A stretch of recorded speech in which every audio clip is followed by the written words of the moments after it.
Hey everybody, welcome back to the Chaotic Little Book Corner. My name's Acacia, and this thing is like, I don't know. There's a lot happening. It's a lazy. I mean, it's not even a lazy day. It's like a week. I don't have a car anymore, so like my social life of leaving the house is gonna be non-existent for a while, aside from therapy. So pajamas all day long, the national outfit of crisis, as I've told you multiple times. But we're gonna be talking about my top knot because you guys don't care. So actually, what we're gonna be talking about is my May wrap up. Today is gonna be my part 2 on my May wrap up. Yeah. So in May, I did 2 book readathons. One was the Buddy Readathon, which I did in part 1, and then the second was my MHA, so Mental Health Awareness Readathon, which I will link down below because I did a wrap-up video, and I read 5 books in that readathon, and it was wonderful, and I really enjoyed it, and it drained me, and it gave me a serious problem of, like, just wanting to read constantly, but wanting something a little lighter. I don't think I achieved the lighterness, but it's fine. Once the book readathon had wrapped up, I began to read a couple different books. I had several going, some of them still going. I'm actually going to be doing a currently reading really quick at the end because I only have 4 books to show you that I finished after my readathon, which I'm totally fine with, but, you know, I'm going to tell you it's because one of them left me with the biggest book hangover I've had in a really long time. I had begun these 2 books at the beginning of the month. Why? Why are you falling? It's rude. First book that I will be talking about is Bodies of Light by Sarah Moss. And this I was sent for review by Granta after they sent me for review Signs for Lost Children by Sarah Moss, which I read and ate up like it was candy because it was so wonderful. And this was actually the sequel to this book, which I didn't know when I was sent it for review, so I requested the first one for review, and they were happy enough to send it to me. So I'm now going to review both of these for Granta, but as an extra bonus, I'm also going to be talking about this in reference to the Welcome Book Prize, which I will link their website down below, as well as my May Part 3 book haul, which was insane, because the Welcome Book Prize has actually sent me all 6 of their shortlisted book, this one included, which I'd already read. Beautiful, wonderful. So I'll be doing a full in-depth review on the 2 of these together. I'm definitely going to have to go out and buy. I'm going to definitely keep this arc because it's gorgeous. Like, in general, it's just beautiful. But they don't match in size, so there's going to be some conversation with that. But I will be doing more discussion on those because why not? They're gorgeous, they're wonderful, and I was sent them for review, so I'm gonna review the crap out of them. Next, I actually ordered Helen Oyami, What Is Not Yours Is Not Yours, and this is a short story collection by Helen Oyami, and I love Helen Oyami's books. And I've read all but 3 of her books, and I own one of them that I haven't read, and the other 2 are just, like, terribly hard to track down and not easily affordable. It was beautiful and wonderful. I think this is my favorite short story collection I've ever read in my life, aside from maybe The Last Animal. It's a toss-up. I thought it was beautiful. I thought that the presentation, oh my god, it's the most lovely thing I've ever seen, aside from, of course, over here, my beautiful Grace Keepers, because that thing is stunning.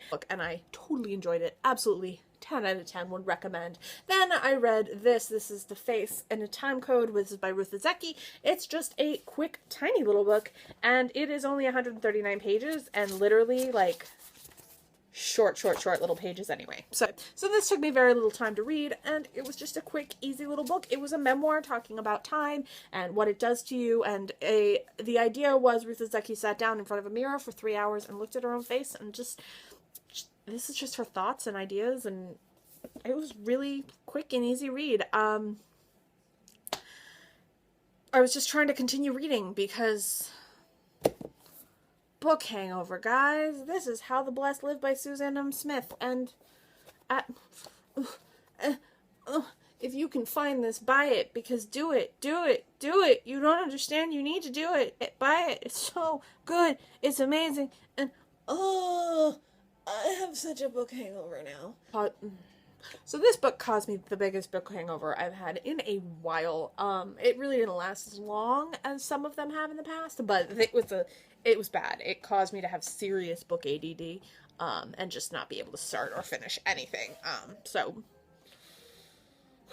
I basically went the opposite direction of what this was. I can't explain how much of a love letter to literature this book is in the way that it's written and the verbs and the words, and I actually think there's a line in here I might get tattooed on my arm. I think it's beautiful. I think it's wonderful. I think it's epic. I think it's probably going to be up there on my top books of all time. No, it is going to be up on my top books of all time, and definitely it's going to make it into the top books of 2016 by the end of the year. If this gets knocked out of the place, then it's going to be something so epic that the world will have ended and Donald Trump will not be president. So, When Pigs Fly. About it, I can't stop thinking about it. I can't stop dealing, like, it will not leave me. It won't leave. And I've been going back and forth with Amanda trying to think and, talk about what happened, and we both have different opinions, but they're not bad opinions, and either of them are, like, I can't even explain how beautiful, wonderful, and perfect this book was. It was breathtaking, absolute sheer perfection. Mercedes, you have outdone yourselves in recommendations, because, oh my god, so good. So yeah, those are my 4 books that I read at the second part of the month, not including the 5 books that I read in the book readathon. So I read 9 books in the second part of May. Okay, that's not terrible. So yeah, now we're actually going to just do a quick what's next to my bookshelf. So yeah, now I'm just going to tell you what I'm currently reading, because I've got 6 books going next to my bedside table. So the first one I've got, and this one is one that I talked about in my May book haul, part 3. This is It's All in Your Head, stories from a frontline of psychosomatic illnesses. This was the winner of the Welcome Book Prize. They sent me a hard copy of this. I purchased a paperback copy of this, and I also have the ARC version of it from the US. So I am stocked up on this book. And I don't plan to get rid of any of my editions, because I really am enjoying it so far. And it made me feel a lot better about everything I've gone through. This will have its own full in-depth review, and I will be telling you guys a pretty interesting story about my life suffering from psychosomatic illnesses and what the medical community did and did not do for me during that time. So, the other one that I've been really, really, really enjoying, and so has Luna, this is The Sunlight Pilgrim by Jenny Fagan, and seriously, well done. I've enjoyed this so far. I'm not very far along. Well, no, I'm on page 81.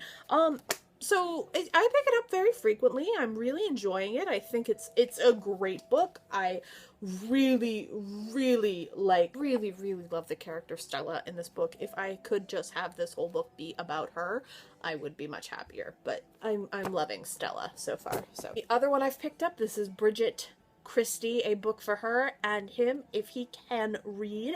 This is a memoir by a comedy writer, and so far it's just very simple, and I'm really just kind of chuckling and enjoying it. It's a good break between all the other books I'm reading.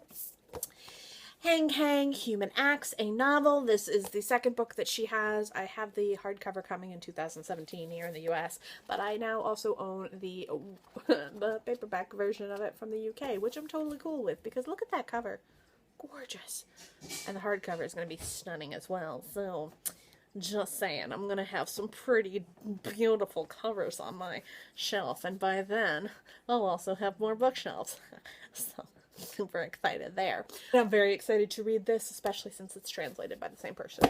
So stoked. And I'm in the middle of it. Not very far, but going slow. This one, oh my god, I started reading this. This is The Last Illusion by Porchista Kapoor and Porchista Kapoor. And this takes place in Iran, so this is very different for me in reading, and I'm seriously loving it. The writing is beautiful, everything's phenomenal.